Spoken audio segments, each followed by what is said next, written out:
Hi, everybody. Happy Sunday. Thank you so much for joining me today. It is such a beautiful day outside here in North Carolina. Welcome to my channel, Jesus and Coffee Conversations, if this is your first time. I am super excited because I cannot wait to share with you guys what the Holy Spirit has given me. And I'm also super excited because it is my birthday week. I will be turning 36 this Friday. So I'm super excited about that. I am very grateful that I am getting older and that God is blessing me to see all of these wonderful years and have all these amazing birthdays, because a lot of people don't, unfortunately, get the chance to make it to their 35th birthday, let alone their 36th. So I am super excited, super grateful. So I'm going to go ahead and jump into it. The title of this video is What Are You Bowing To? And I did a similar video a couple of months ago about, I think it was being thrown into the fire or something along those lines. But I'll link it so it pops up on your screen so you guys can go and see it. And this video is going to recap a little bit of what that video talked about, and then it's going to get into what the Holy Spirit wants me to tell you guys. And while I was taking notes, you know, it was like the Holy Spirit just completely took over my hand and my pen, and I just have a lot to share with you guys, and also whatever he leads me to share with you as I am talking to you. So I'm focusing on Daniel chapters 3 and 6, and with Daniel chapter 3, that's the chapter with Shadrach, Meshach, and Abednego, and where, King Nebuchadnezzar had this statue built. I believe it was a statue of him, like a golden one. And the law was that whenever, like, the music played, everybody had to bow down to the statue. And so one day, you know, the music was playing, and everybody started to bow down to the statue except for Shadrach, Meshach, and Abednego. And, you know, so King Nebuchadnezzar was like, why are you guys not bowing down? And basically they were saying, because you're not God. That's the only one that we bow down to. And so, King Nebuchadnezzar was like, okay, well, you know, if you don't bow down, then you're going to be thrown into the furnace. And so it was like he was trying to give them a chance to bow down to it. And even with the threat of death, they were like, we're not going to do it. And so King Nebuchadnezzar got so angry that he had the furnace like burn 4 times hotter. And it was so hot that the men that were building the fire actually died from the heat. And so the 3 Hebrew boys got thrown into the fire. And, you know, they basically said that, you know, we believe that God will deliver us. And even if he doesn't, we're willing to die. And so, you know, they get thrown in there. King Nebuchadnezzar looks because he sees 4 people in the fire. And so, you know, he's asking people, he's like, didn't we throw 3, you know, men in there? And everybody was like, yes. And he said, well, I'm seeing 4. And so that's when he realized that, hey, the God that they serve is the true living God. And so he had them come out of the fire. They didn't even smell like smoke. Nothing on them was burned. And so that's when, you know, King Nebuchadnezzar and everybody that was there realized that, you know, the true living God that they serve is the only true and living God. And then in Daniel chapter 6, that's where Daniel gets thrown into the lion's den. And again, a law was passed because Daniel, you know, was a man of integrity. He was like the king's right-hand man. I believe it was King Darius at this point. And in my mind, I'm thinking, okay, they're just like best friends. And so the other people that worked for the king were jealous of that relationship. And so they tried to find things that they can blame Daniel for. They couldn't find anything because he was such a man of integrity and right living and standing. But they knew that he prayed to God 3 times a day. So they were like, okay, we're going to use his religion against him. And so they tricked the king into passing a law that says that nobody can pray to anybody, I believe except for the king, for, you know, a certain amount of days. And so the king, you know, didn't think anything of it, didn't realize it was a trap, so he signed it. And then even though Daniel knew about this law, and he knew that if he was caught praying to God, that he was going to die, he was going to get thrown into the lion's den. And, Daniel did not care about that law. He still continued to pray. He had so much so that his windows were open. So he didn't even care if anybody saw him praying to God. And so the people, the men that had tricked the king into passing this law, caught him and brought him before the king and said, "We caught this man breaking your law. He was praying to God." And so the king, immediately felt terrible because he did not want Daniel to get thrown into the lion's den. And so he, stayed up and tried to find like loopholes and things to avoid Daniel going to the lion's den, and he couldn't, find any loopholes or anything. And so they go to the lion's den, they get ready to throw him in. And so the king, says to Daniel, "May the God you serve deliver you." And so he gets thrown in there. The king cannot sleep all night. And then like the very next morning, first thing, he runs to the lion's den and he's like, "Daniel, are you there?" And Daniel is alive and he says, "It's okay, I'm here." And he said that God sent an angel, shut the mouths of the lion. "I am okay, I'm not hurt." And so, he gets out of the lion's den, and the king throws in the men that tricked him along with their families. And before they even hit the ground, they were dead. Like the lions just jumped up and tore them to pieces and ate them up. So everybody once again could see that the God that Daniel prays to was the only true living God, because no other God can shut the mouths of a lion. And in both of these situations, they were willing to die than go against God and what God is all about.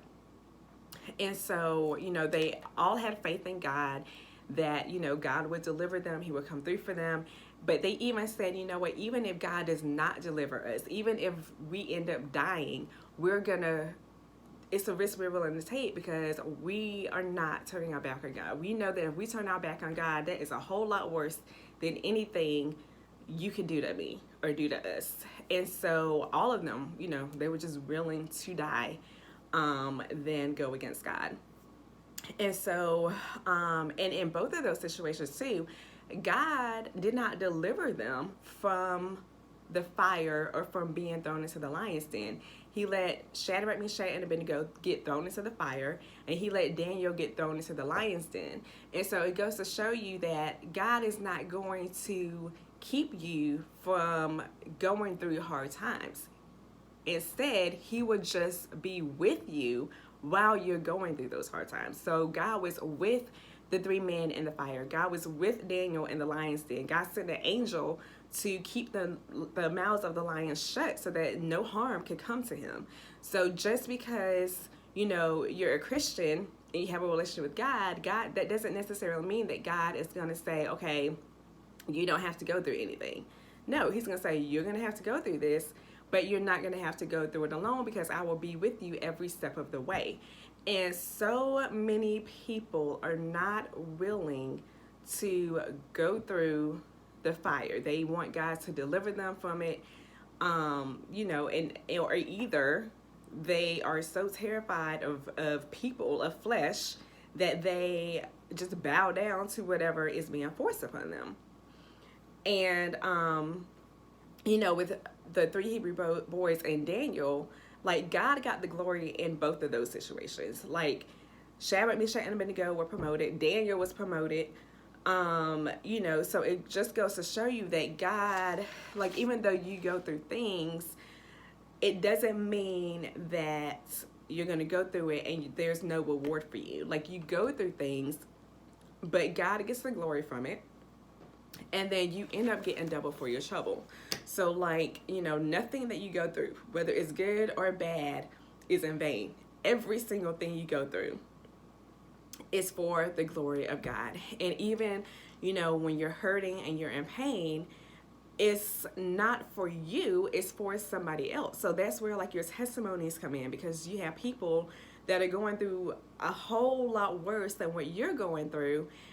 And, when you go through a situation, somebody else might be going through that same exact situation. And when they see that you made it, you were able to overcome, you don't look like, all the stuff that you've been through, it gives them hope and it gives them faith and it lets them know that, okay, if God, brought this person through and God was with them, then surely he's going to bring me through, and surely he's right here with me. And that builds that person's faith. And it's, and it shows them that they need God in their life. Maybe it's somebody that's not saved and they know that you're saved and that you have a relationship with God. And so God is using you and your tests and trials to win them over and let them see that, hey, I'm real. I'm not just some made up, character in a book or just somebody people just talk about. Like, it shows them that God is real and that God cares. And so my question is, are you willing to die or lose it all for God? And so many people are, when they're in church and things are going good, they're like, I love you, God. I'll do anything for you. All of that when things are great and they're not really going through anything. But the moment that something comes their way, or the moment, a situation rises up where they're faced with fire, all of what they said goes out the window. They no longer love God. They no longer are willing to do, X, Y, Z for him. All of a sudden, it's like, I got to save my own skin. And they just bow down to whatever the situation is. And as a true child of God, you have to be willing to even die for this. Like, there are so many Christians that have lost their lives, for the gospel because they refused to stop talking about Jesus. They refused to stop sharing, the gospel with other people. They were willing to lose it all and risk it all in order to tell others about Jesus and in order to do what it is that God called them to do. And you have to be willing to do that. It's not fun, of course, but you, like Daniel and the three Hebrew boys, getting tongue-tied, you have to go through it. You have to say, you know what? The wrath of God, the anger of God is way worse than whatever situation I'm facing. It's way worse than anything that a human being could do to me. Because at the end of the day, I would rather, be attacked or whatever by people than stand before God on Judgment Day and feel his wrath and burn in hell for eternity. Like, that outcome to me is way worse than losing a job, is way worse than losing friends, is way worse than losing family members or, a husband or a wife or whatever. That is fine. And yes, it hurts. And no, you don't want that to happen. But I would rather lose everybody than God. And you have to get to a point where you're saying, okay, God is more important. It is about God at the end of the day, not me. And when God honors your sacrifice. When God sees, okay, he or she is willing to lose everything in order to serve me and in order to live, righteously before me and in order to do what it is I called them to do. And he will honor that. Like I said, they got promoted for being obedient, and God got the glory because everybody saw how real God was through their situations. And, so you want to just make sure that you are serious when it comes to the things of God. And especially with the way that things are going now, it is going to come. You might not be facing a lot of things, that's going on now, but there is an agenda that is trying to be pushed. And right now, Christians aren't really being attacked for what they believe. Some are. But, once certain laws and things get passed, that's where God is going to start saying, okay, who's the wheat and who's the tares? That's when it's going to start, we're really going to start seeing who really is living and who's really living for God and who's really serving God and who is just giving a whole bunch of lip service and talking a good talk and walking a good walk in church. When it comes to outside of church, it's a whole different story and a whole different ball game. And You just gotta be prepared for it. And I'm telling you right now, if your relationship with God is not strong, if you are loosey goosey, meaning you're lukewarm, you're split down the middle, like you're not completely on God's side, but you're not completely on the world side, you're kind of in the middle, and it's like you just go with the wind, you're gonna be in for a rude awakening. So you really need to go ahead and start getting serious. And everything that people went through in the Bible, you see some of that stuff happening today. There's nothing new under the sun. It might look different, but it's still the same situations and the same scenarios. And that's why I love the Bible, and I'm grateful for it, because it shows you what to do in every situation that you could possibly face. So I hope that you guys got something out of this video, and really ask yourself at the end of this, am I willing to lose it all for God? Am I willing to get thrown into the fire or thrown into the lion's den or jail or whatever it is for the gospel?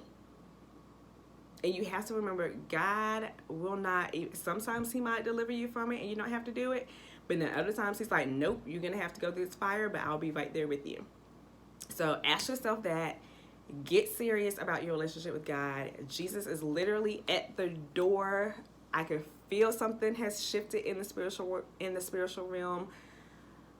And I'm telling you, you need to really start fasting. You really have to start praying and seeking God and getting to know God for yourself before it's too late. So and I'm not trying to scare anybody, so I hope you don't get scared by me saying that, because if you're saved and all of that, you have nothing to worry about. God is going to protect you, and God is on your side. So anyway, I hope you guys got something out of this video. Thank you for watching, and I will put my email, social media, and my 2 books in the description box below. Make sure that you like, comment, share, subscribe, all of that great stuff, and I will talk to you guys later. Enjoy the rest of your Sunday. Bye.